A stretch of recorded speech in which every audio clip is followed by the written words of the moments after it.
What's going on, y'all? Taylor here with y'all 106.7. Today, I'm joined by singer-songwriter Mr. Teddy Robb. Welcome in. Hey, thanks for having me. How are we feeling? You got your Celsius. You're caffeinated.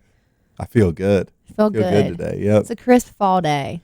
I'm very happy that the weather is starting to change. Oh, yeah. I'm a fall guy. Yeah. Well, you got a show this weekend, September 6th, Nashville Palace, Nashville Dance Fest. You going to break out some moves? Yeah, I mean, I'm not necessarily going to be the one breaking out the moves, but I'm going to supply the music to break out the moves. Well, you've definitely got a two-stepping song. Your new single, what is it, Boots Need a Hat? That's like a banger. And I was listening to it, and I'm like, this just naturally, you want to two-step to it. I think you even have a lyric about two-stepping in it. Is that the song you think that everyone's going to? I hope they like it. Yeah. I mean, I think that's why I'm probably playing this show is because of that song. Mm-hmm. So, yeah, that one's going to be fun. And, you know, if I have a couple tequilas, I'll be dancing along to it as well. I think we all get better dancers the more the alcohol hits. So. I at least think so. Yeah, well, we're super excited to see you. Y'all 106.7 is going to be out there. But you also have another song coming out soon, More Like Your Memory, which is a little bit of an emotional ballad. So you've got your boot stomping and you got your emotion. So tell me about that one. Yeah, but it's playful too. Yeah. I mean, it's got some emotion to the lyric, but More Like Your Memory is definitely meant to be fun. And just like kind of one of my bad habits is that I forget the bad times. I block the bad out, if you will, as one of the lyrics says. And so it's just kind of a fun story about how if she was more like her memory, we'd probably still be together. Mm-hmm. So are you like just writing for you right now, or are you writing for other artists as well?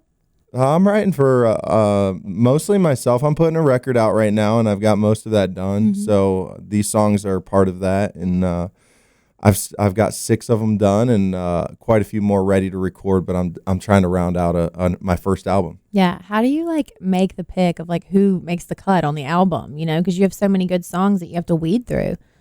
I just see which ones pop in my head the most, Mm-hmm. and so I just I'll write and put them aside, and then whether I'm driving or working out or whatever, like I can just tell when a song keeps kind of talking to me, and I'll go start working on it and take it from like what we wrote it and then turn that into what I feel like is me as an artist. And so this is my first time doing a full album, but I've had 3 EPs out, so I've got a little bit of experience making music, but I'm really excited to have a full project to kind of tell my whole story.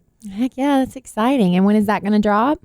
In the spring. In the spring? Yeah. We're not putting a hard date on it. No hard date yet. Artists like to go and change things after it's done. And a lot could happen between now and springtime. yeah, you never know. You got to wait for that inspiration to strike.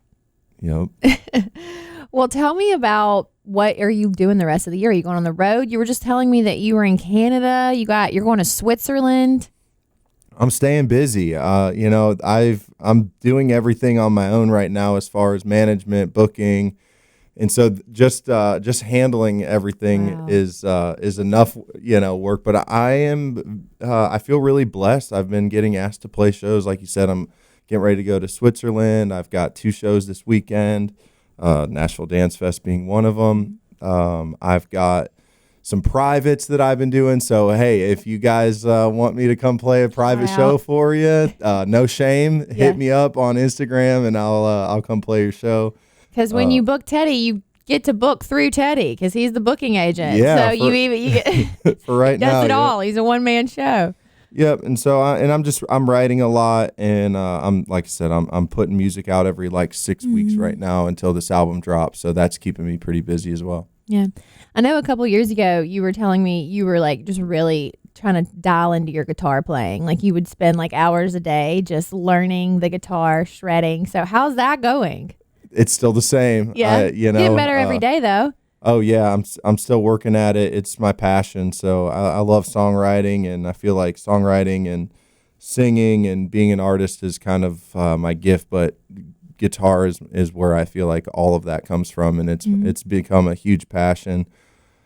I've been on quite a journey learning that thing, and so yeah, that's still pretty much every day. I wake up, put coffee on, and play guitar.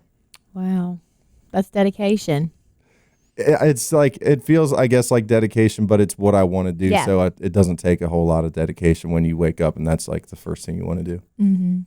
One of my favorite songs of yours is Really Shouldn't Drink Around You. So I love that one. But do you notice your music like evolving? Because you've put out several EPs, like you said. Do you notice that your music is changing? Yeah, I think it's kind of maturing as, hopefully I am as well in my own journey. And so I hope that that is like a reflection of just kind of like, my life. And voice and guitar playing and what my preferences, all that changes. And with that, my songwriting and music changes a little bit. But I still feel like there's songs from older projects that would make sense to be on this one. So I don't think I've taken a huge departure of what I was when I was doing Really Shouldn't Drink Around You. Who would you say were your biggest musical influences, specifically from the 80s, 90s, or early 2000s? Because we are Y'all 106.7, and that's what we play.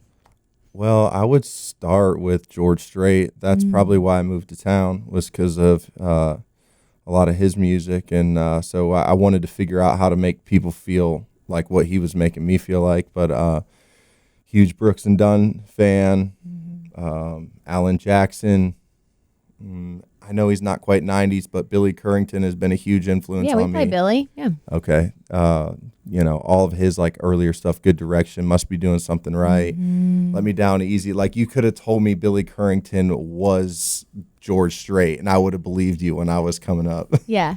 Well, we play about 32 George Strait songs and Billy Currington. But that sound of music we always talk about is kind of making a comeback, like that's just so nostalgic, but it's what we all grew up listening to. So artists, from this generation are kind of incorporating those influences into their sound. Yeah, I think it's definitely making a comeback. And I think it's always been here, but I think our industry just kind of goes in waves. And right now it seems like there's a wave of more of a traditional sound, which I personally love because like you, that's what I came up on. Absolutely.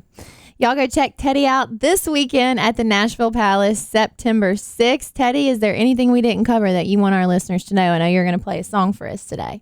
Follow you on Instagram? Follow me on the socials. Yeah, on TikTok and Instagram. I'm pretty active on there. Probably more active than I'd like to be. But at Teddy Robb. Yeah, at Teddy Robb. I'm on there. Posting a lot about this upcoming record and a little bit of my personal life. And if you're into Australian Shepherds, I got 2 dogs that are my kids. So he's a proud dog dad. Yep. So what are you going to play for us today? Well, I feel like I should play Boots Need a Hat since that's what this is all about, right? Boots Need a Hat. Let's get it.